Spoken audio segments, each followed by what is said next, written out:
seleção, a tua seleção, é a seleção, a tua seleção. Salut à tous, bienvenue dans la quotidienne. Le Portugal sort son clip avant la Coupe du Monde, ça s'appelle A Toi Seleção, les champions d'Europe en mode Olivier Tom à 58 jours du début du mondial. Mais aujourd'hui c'est Coupe de France et en France, on a ça. On les attendait pas à ce niveau-là. Comme des Écossais, ils n'ont jamais baissé les bras. As-tu déjà fait partie d'une équipe ? C'est fantastique. Non, c'est vrai, comme le chante Philippe Catherine, on ne les attendait pas à ce niveau-là. Ces protégés des herbiers, ils sont demi-finalistes de la Coupe de France et affrontent ce soir l'équipe de Chambly. Une première historique entre deux clubs de national. 35 000 personnes sont attendues à la Beaujoire pour assister à ce choc. Les herbiers ont leur hymne, mais Chambly aussi a le sien. Il est composé par Francis Lalanne. Plaisir des oreilles. À Chambly, c'est la maison du bonheur. À Chambly, chantez tous en chœur.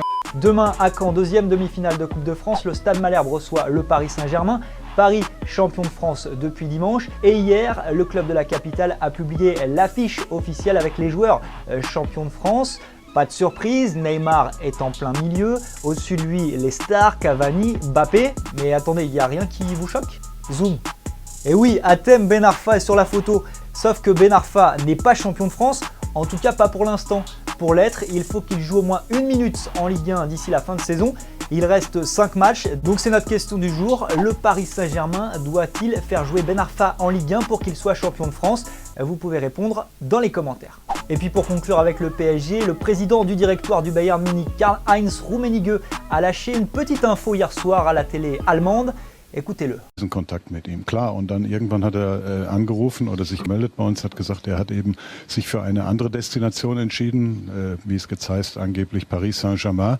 Et oui, ça ne fait plus beaucoup de doute, comme annoncé il y a déjà plusieurs semaines, Thomas Tuchel devrait être le successeur d'Unai Emery sur le banc du PSG la saison prochaine. Allez, pause fraîcheur dans la quotidienne, il s'appelle Marco Cobo. Il a 11 ans, il joue pour les équipes de jeunes du Real Madrid et vous devriez reconnaître le style du petit numéro 10.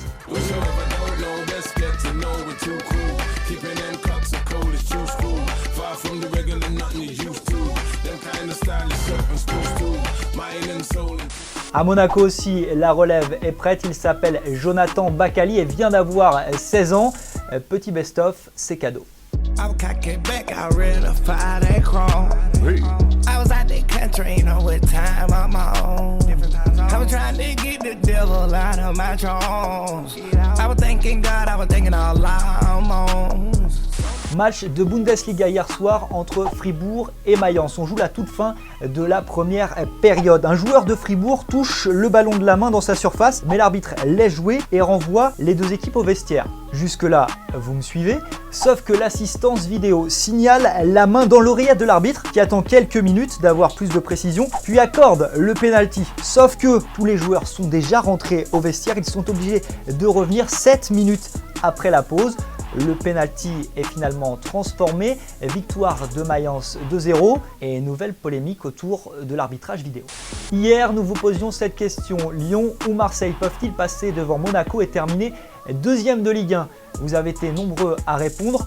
Mathias nous dit par exemple que Monaco risque de perdre sa place car il leur reste beaucoup d'adversaires compliqués à jouer, tandis que Samir estime que Lyon peut le faire puisqu'ils n'ont que cette compétition à jouer alors que Marseille va laisser des forces en Ligue Europa.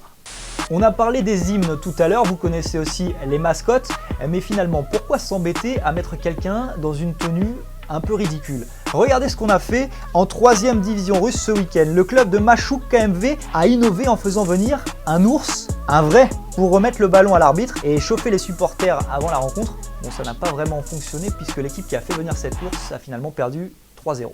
Voilà, c'est déjà la fin de la quotidienne. Grand bravo à Luca Roustan qui remporte ce livre Messi versus Ronaldo.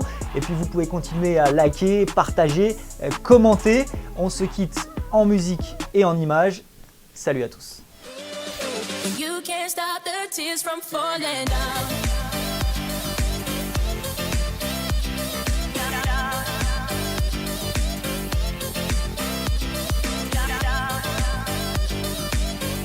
Et au fait, vous voyez le petit logo Téléfoot au milieu de l'écran, eh bien on clique dessus pour s'abonner. Rejoignez-nous pour avoir la quotidienne dès sa sortie chaque jour et aussi tous les contenus exclusifs de Téléfoot. A tout de suite.